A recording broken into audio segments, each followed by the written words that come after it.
અને આ જ મુદ્દે કોર્પોરેટર પોતે કાવ્યાબેન આપણી સાથે જોડાઈ ચૂક્યા છે। કાવ્યાબેન, પહેલા તો સંદેશ ન્યૂઝમાં આપનું સ્વાગત છે। પરિસ્થિતિ શું છે, કઈ સમસ્યા તમને નજરે દેખાય, જેનો સવાલ તમારે સત્તાને કરવો પડ્યો છે, તમારા પક્ષના જે સત્તાધીશો છે એમને કરવો પડ્યો છે?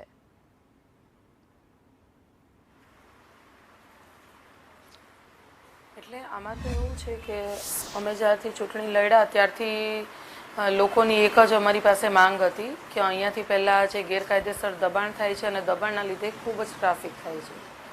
મુખ્ય મુદ્દો ટ્રાફિક છે, કારણ કે જ્યાં ને ત્યાં આવી રીતે લારી ગલ્લાઓવાળા ઊભા રહી જાય છે, સાથે એના ગ્રાહકો ઊભા હોય છે, પાર્કિંગ થાય છે। એટલે જે એસએમસીએ જે મોટા મોટા રોડ બનાવ્યા હોય છે, ગવર્મેન્ટના જે મોટા મોટા રોડ હોય છે એ કમ્પ્લીટલી બ્લોક થઈ જાય છે।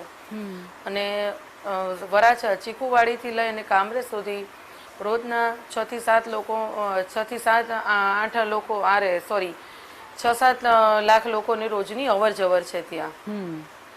તો એના માટે મને ઘણી વખત પહેલા પણ રજૂઆત આવી હતી અને ઘણી વખત આગળ જે લોકો હતા એમણે પ્રયત્ન પણ કર્યા છે, પણ અમને આ વખતે અહીંયા જે લોકો કમ્પ્લેન કરતા હતા એ લોકો અમારી સાથે જ છે અને એ લોકો એવું કીધું કે હવે એ લોકો જો આ ગલ્લાઓ લારી દૂર ન કરે દબાણ, તો આપણે સ્વયંભૂ અમે તમારી સાથે જોડાશું અને આપણે એ બધું દબાણને હટાવીશું।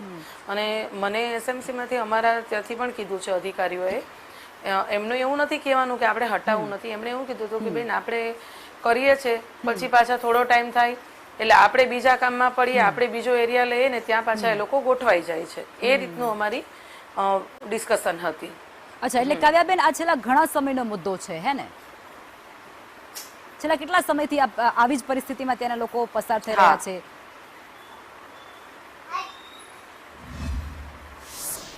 આના પહેલા જે મેયર હતા એમણે પણ ટ્રાય કરી છે હટાવવાની, એ લોકો પણ રોડ ઉપર આવ્યા હતા, ત્યારે ખુદ મેયરશ્રી આવ્યા હતા આ બધા દબાણો આ રીતના દૂર કરવા માટે। અને મારી વાત તો એમ છે કે તમને જગ્યા અલોટમેન્ટ કરી જ છે, તમારી પાસે જગ્યા ન હોય અને પછી તમે આ રીતે કરો તો વાત અલગ છે।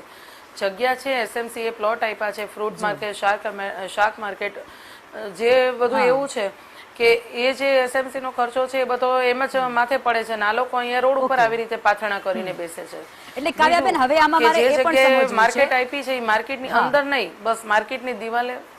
ઓકે કાવ્યાબેન, હવે મને અંદર એ પણ સમજવું છે કે તમે કીધું છે કે ભાઈ ત્યાંના જે પાથરણાવાળાઓ છે કે લારી ધારકો છે, ગલ્લા ધારકો છે, એમને અન્યત્ર જગ્યા આપવામાં આવી છે ને તે છતાં તે લોકો ત્યાંથી નથી જતા, પણ હવે આ સમસ્યાનો હલ નહીં આવે તો આગામી પગલું તમારું શું હશે?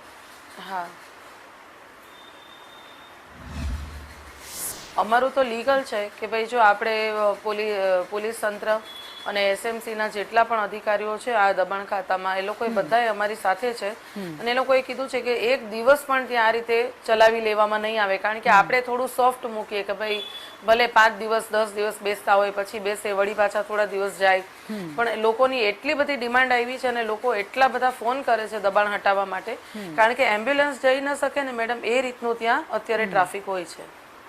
બિલકુલ કાવ્યાબેન, આપ જોડાયા તે બદલ આપનો આભાર।